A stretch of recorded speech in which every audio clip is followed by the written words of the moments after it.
Today's Broncos Breakdown is presented to you guys by BetQL. It's the #1 app to start beating the books, everyone. So use the link at the bottom of your screen. All the information you need is in the description of this video and the comments. Use that link, chatsports.com/BroncosQL. Plug in the promo code ChatBroncos and start making some money over Vegas and stop losing this football season. Welcome into the Broncos Breakdown. I'm Matthew Peterson. It's almost time for the Broncos-Jags Week 2 matchup. We got to slow down a little because there's nothing better than football starting, but there's also nothing worse than football going by too quickly. So let's get into this one. Let's preview the matchup, what you're going to keep an eye on, some keys to the game, everything like that. But let's push across this matchup right here between the Broncos and the Jags. Denver travels all the way to northeast, muggy, mosquito-ridden Florida.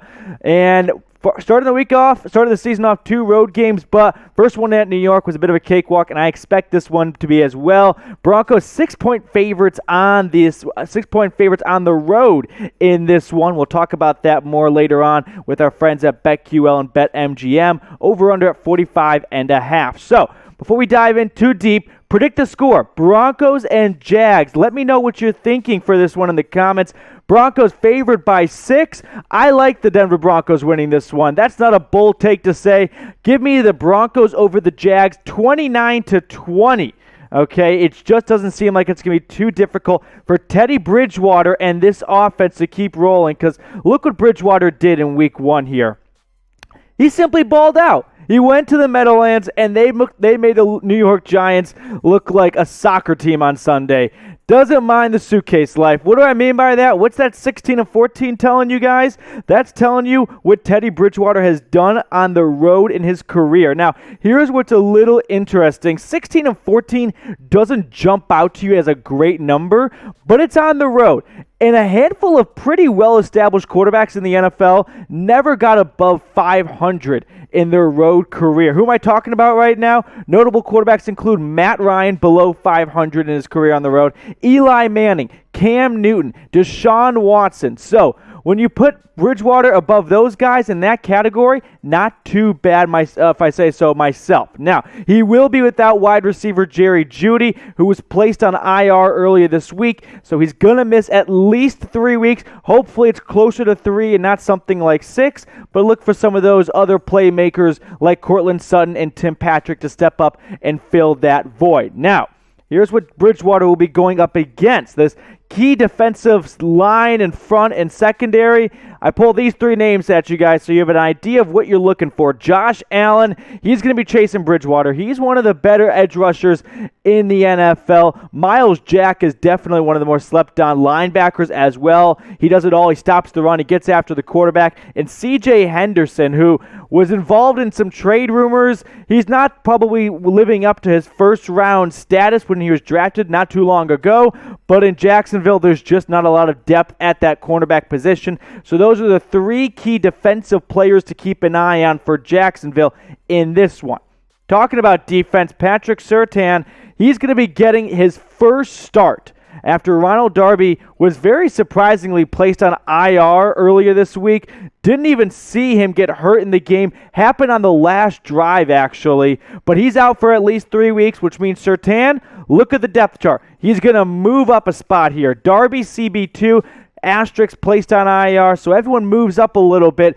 Now, what was interesting was, would Bryce Callahan take over that outside corner spot, or would it be Surtain and leave Callahan in the slot? Head coach Vic Fangio opts to keep Bryce Callahan in the slot, so Surtain will be working on the outside, and Callahan will stay at that nickel position. So Fuller and Surtain really become your CB1 and 2 in this one. Surtain in his first game didn't look too good because he didn't get to play much, only 26% of the snaps. And in that one target he had ended up in a 37-yard reception. So, got a question for you guys. Will Surtain keep the starting role after Darby returns? I don't think Ronald Darby will be out more than 3 to 4 weeks. It just seems like it's a little preemptive measure, so why not see what Surtain has and utilize your practice squad a little bit? But let me know what you're thinking. Type K for keep and type L for lose down in the comments. Welcome into the Broncos Breakdown, which is brought to you by BetQL. Guys, they've got a great partnership with BetMGM. Here's how it works. You're going to get a free BetQL subscription, which lets you in on some amazing bets to take. Okay, we'll talk about it in a second. But when you deposit $10 at BetMGM and you play that $10 within 24 hours, year-long subscription for BetQL, okay? That's over $180 worth right there of free gambling advice, okay? Once you put that $10 deposit down at BetMGM. You want to know what BetQL did with their 5-star bets? That's the ones they loved the most in week 1. They went 13-2. So they're doing something right over there. Stop Venmoing your weird second cousin. Start making some green at BetQL. Use the link down below, or all the information you need is in the comments and the description of this video. Trevor Lawrence now, big talk right here for QB1, first overall pick, first game of his NFL career, talking regular season, was I don't know. You can look at this glass half full, half empty. To me, he looked like a rookie in week 1. Had some nice plays, okay? He definitely looked like someone who can become a franchise quarterback and live up to a first overall status. But he did overthrow a handful of receivers. Those 3 interceptions he had, well, accompanied with 3 touchdowns. Those 3 picks were not pretty. They were on him. They were just overthrows. They were to right to the bellies, in between the numbers of defensive players. But also keep in mind, his receivers, they didn't do much for him. There were some bad drops. Went back and watched every single pass of his from week 1 against Houston. There were some just inexcusable drops by his receivers, and that led to some bad third down situations. So not a big fan of what Trevor Lawrence put out in week 1, but it's week 1. He's a rookie. Let's not read too much into it. Here's someone that's hopefully going to be chasing Trevor Lawrence. Bradley Chubb, all right, missed week 1 due to an ankle injury. Seemed very overly cautious, but it's an ankle. That's something you don't want to play with. You ever heard that before? And so he practiced on Wednesday in a limited fashion. We'll see if he's a full go come week 2. Head coach Vic Fangio unsure at this point. I don't see it happening if he's limited on Wednesday. He's running out of time to get a full participation, and that's something head coach Vic Fangio is definitely looking for. If you can't go and practice, why bother waste it in the game? Especially, maybe this is being a little, I don't know, it's the NFL, but it's the JAGS. You saw what they did in week 1. They got blown out against what was supposed to be the worst team in the NFL. Maybe just wait for week 3. But that's just my thoughts. So, should Denver play or sit Chubb this week? Type P for play, type S for sit. If he's 100%, you play him. That's what the NFL is. That's what you're paying him to do. But if he's 95, some games you play him at 95. The Jags, not one of those games. So I'd wait, okay, if he's not 100%.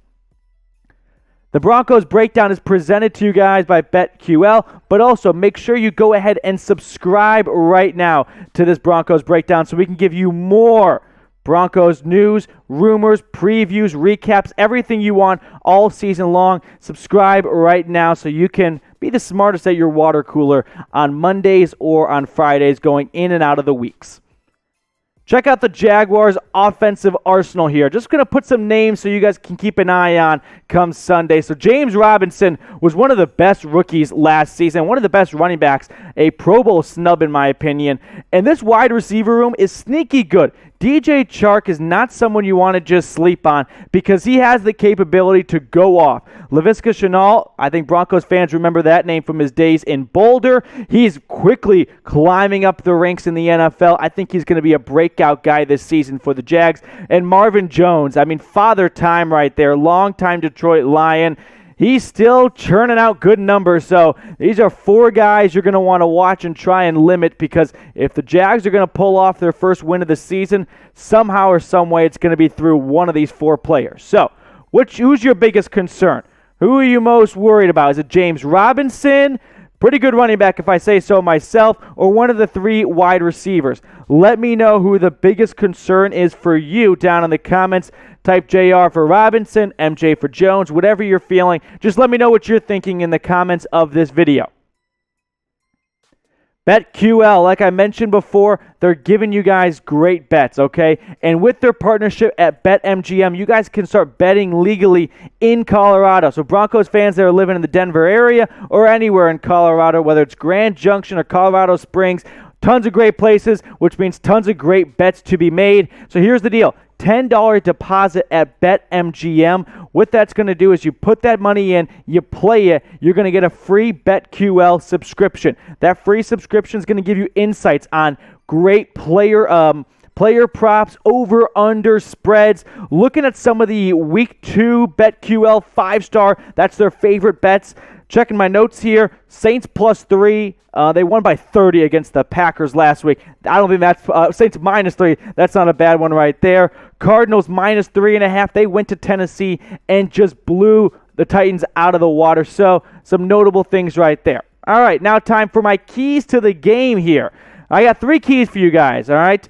First key, win the first half. Why? This is not a Jags team that's designed to come back, okay? This team is young. Quarterback Trevor Lawrence, first-year head coach Urban Meyer. Don't put them in a situation where they're ahead, because Lawrence and Meyer know one thing and one thing only, in my opinion, and that is how to play with the lead, because they did it all the time in college. All right, second key to the game, bring in the B-52s. What do I mean by that? Just aerate them. Teddy Bridgewater, let it fly. I love the aggressive approach in Week 1. Don't take your pedal off the metal in Week 2.